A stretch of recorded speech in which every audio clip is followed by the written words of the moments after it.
Abonnez-vous et cliquez aussi sur la petite cloche de notification pour ne rien rater de nos prochaines vidéos. N'oubliez pas de partager aussi la vidéo et de la liker. Afrique N24. Togo plus que le terrorisme, la vie chère tue les Togolais. Face au terrorisme et à l'extrémisme violent, Faure Gnassingbé et son équipe se mobilisent et tentent de créer une cohésion nationale autour de la question. Rencontre tous azimuts, les unes avec les forces de défense directement par Faure Gnassingbé, les autres avec les forces vives de la nation en présence de Victoire Dogbe. Cependant, à côté du terrorisme, les Togolais ploient, étouffent et meurent sous le poids de la vie chère dans l'indifférence des gouvernants. Depuis plusieurs semaines, on observe Faure Gnassingbé et son équipe s'agiter autour de la question du terrorisme. L'histoire retient que le terrorisme est l'un des rares événements qui a fait sortir Faure Gnassingbé de son « silence typique ». On a vu Faure Gnassingbé aller personnellement à la rencontre des populations de la région septentrionale.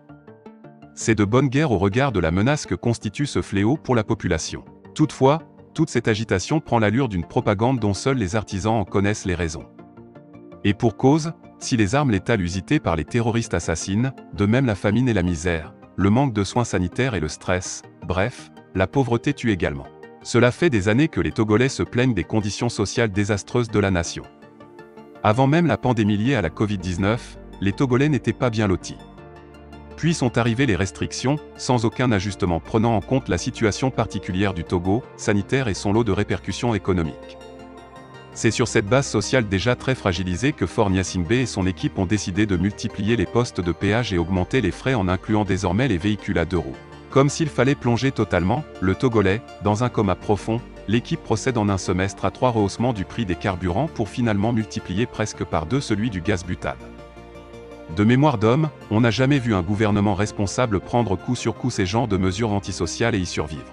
Pour tenter de justifier ces décisions qui assomment les Togolais, l'équipe évoque très souvent l'inflation économique internationale. Seulement, le Togo n'est pas le seul État à faire face à cette crise. Les États voisins, certains encore moins nantis que le Togo, arrivent à amortir le choc en relevant le pouvoir d'achat de leur peuple et en supprimant certains privilèges d'État.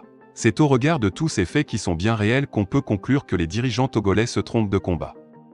Si la lutte contre le terrorisme a pour but d'éviter la mort aux Togolais, alors il est indispensable que toute cause de décès du citoyen soit combattue avec la même rigueur. Comment peut-on comprendre qu'on en appelle à la cohésion nationale alors qu'au même moment l'équipe se plaît à multiplier les points de dépense des Togolais sans penser à relever un tant soit peu le pouvoir d'achat?